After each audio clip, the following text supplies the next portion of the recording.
The handcuffs clicked shut. On a rainy afternoon, 3 local cops dragged an older black woman out of her car, accusing her of stealing the vehicle she'd just parked. She stayed silent, calm, composed, while they shouted orders and pushed her to the ground.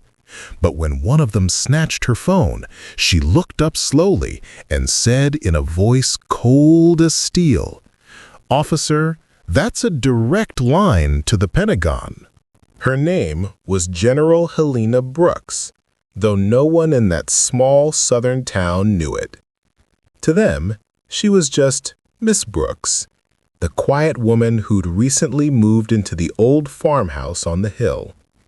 She wore plain clothes, drove a modest black SUV, and never talked much about her past. The truth?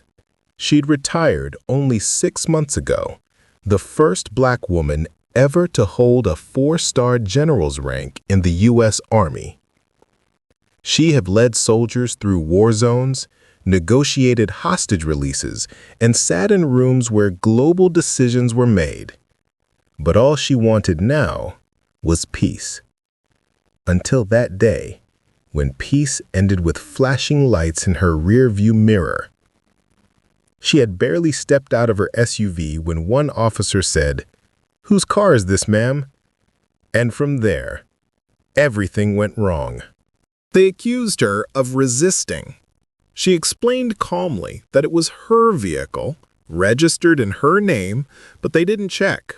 They saw only her skin color, her quiet confidence, and mistook dignity for defiance.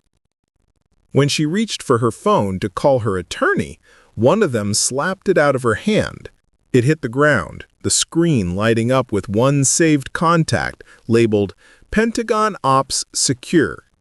The rookie laughed. "The Pentagon? You serious?" The senior cop grinned. "Let's see who answers then." As the rain poured harder, Helena just stood still, hands cuffed, eyes unwavering. She had faced warlords, dictators, even terrorists, but never this kind of small-minded arrogance. She simply said, "You should have just asked for my ID." When the cop pressed call, a stern voice answered instantly. "Joint Chiefs Command, identify yourself." The laughter stopped.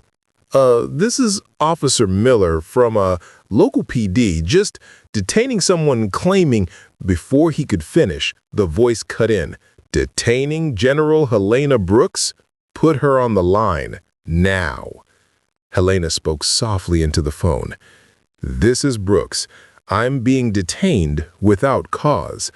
A heavy silence. Then, "General, stand by. We're contacting your governor, your mayor, and your chief of police immediately." The color drained from the officers' faces. They had no idea who they had just laid hands on. Within 30 minutes, 3 black SUVs rolled up. Men in suits stepped out, flashing Pentagon badges. The local chief ran over, stammering apologies. But Helena said nothing. She simply handed him her cuffs and whispered, "These are yours now."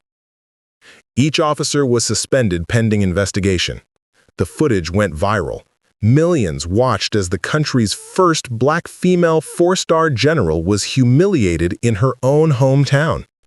But Helena never sought revenge. She only asked one thing, that they learn who they serve. Months later, one of those officers wrote her a letter.